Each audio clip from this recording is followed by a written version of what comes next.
குடியிருப்புகள் நிறைந்த பகுதியில் அந்த அடுக்குமாடி குடியிருப்பு அமைந்திருக்கிறது. அதில் ஒரு வீட்டில் துர்நாற்றம், பூச்சி, புழுக்கள் என சுகாதாரமற்ற விஷயங்கள் நிறைந்து இருக்கின்றன. அதற்குள் 2 பெண்கள் வசிக்கிறார்கள். ஆனால் கடந்த 10 ஆண்டுகளாக அவர்கள் வெளியே வரவே இல்லை. இவங்க யாரு?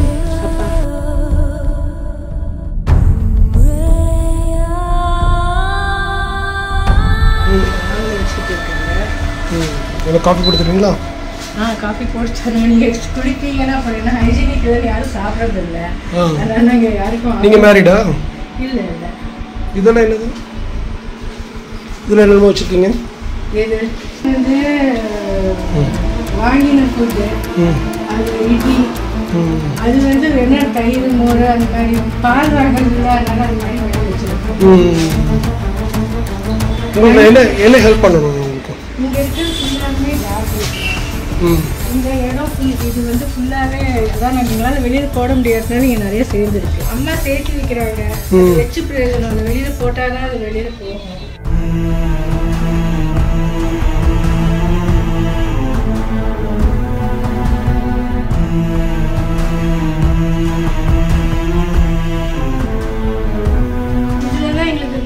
ட்ரெஸ்ஸஸ் எல்லாம் இருக்கு. இது வந்து எங்களுக்கு க்ளீனாக ஓரளவுக்கு வந்து எல்லாமே வாஷ் பண்ணி வச்சிருக்கோம்.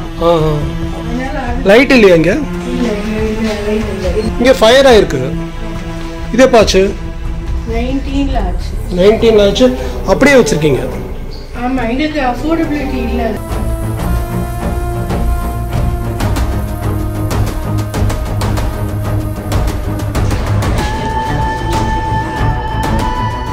இது இன்ஃபெக்ஷன் ஆச்சுன்னா ட்ரைன் போயிடும்.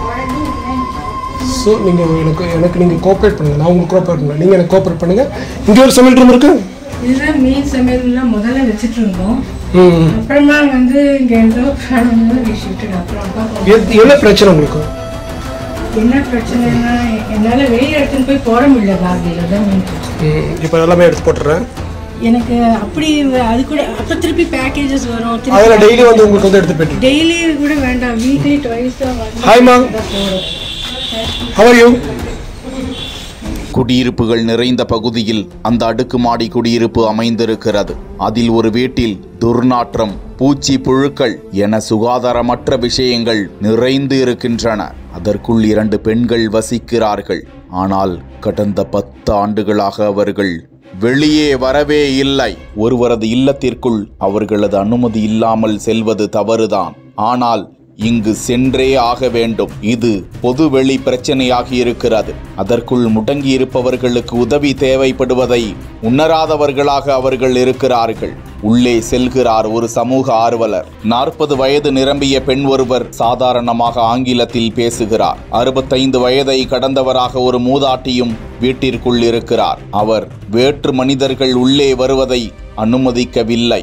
அந்த வீடு நிறைய மனித குப்பைகள், மிகுந்த துர்நாற்றம். பாவம், அவர்களுக்கு அது பழகி போயிருப்பதை உணர முடிகிறது. வீட்டில் 10 ஆண்டுகளாக பயன்படுத்தப்பட்ட உணவுப் பொருட்கள், வேஸ்டேஜ், கழிவு பொருட்கள் வெளியேற்றப்படவே இல்லை. மிகுந்த மன அழுத்தத்தில் அவர்கள் இருக்கிறார்கள். அவர்களது உறவுகள் எங்கே சென்றார்கள்? 10 ஆண்டுகளாக அந்த வீட்டில் 2 பெண்கள் முடங்கி இருப்பதை அக்கம் பக்கத்தில் இருப்பவர்கள் உணராமலா இருந்திருப்பார்கள் என்ற கேள்வியும் உறக்க எழுகிறது. கோவை காட்டூர் பகுதியில் உள்ள தனியார் அடுக்குமாடி குடியிருப்பில் அந்த வீட்டில் 2 மட்டுமே வசிக்கின்றனர். அந்த முதியவர் காலமாகியிருப்பதை அந்த புகைப்படம் உணர்த்துகிறது.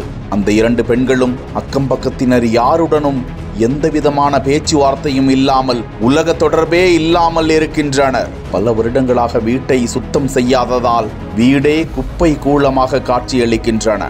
எறும்பு, கரையான், பல்லி, பூரான், கரப்பான், எலி, மூட்டை பூச்சிகள் என அந்த வீட்டிற்குள் லட்சக்கணக்கானோர் மறைமுகமாக தங்கி இருக்கிறார்கள். கெட்டுப்போன உணவையும் சுகாதாரமற்ற புழுக்கள் நெளியும் நீரையும் குடித்துதான் அவர்கள் வாழ்ந்து வருவது தெரிகிறது. இதனால் அடுக்குமாடி குடியிருப்பில் வசிக்கும் மற்ற குடும்பத்தினருக்கும் கூட சுகாதார சீர்கேடு, தொற்று நோய் பாதிப்பு ஏற்படும் அபாயம் இருப்பதை உணர முடிகிறது. அந்த பெண்ணிடம் உங்களுக்கு என்ன உதவி வேண்டும் என கேட்க, இங்கிருக்கும் குப்பைகளை அகற்றி தாருங்கள், என கேட்கிறார். நிச்சயமாக செய்து தருகிறோம் என உறுதியளிக்கிறார் அந்த சமூக ஆர்வலர். இது குறித்து மாவட்ட நிர்வாகத்திற்கு தகவல் கொடுக்கப்பட்டிருக்கிறது. சமூக ஊடகத்திற்கு அவர்களது நிலை தெரியப்படுத்தப்பட்டதன் காரணமாக இனி அவர்களது நிலை கொஞ்சம் கொஞ்சமாக மாறும் என நம்பலாம். இது குறித்து தகவல் அறிந்த மாநகராட்சி அதிகாரிகள் உத்தரவிட்டதன் அடிப்படையில் அந்த வீட்டையே சுத்தம் செய்து கொடுத்தனர்.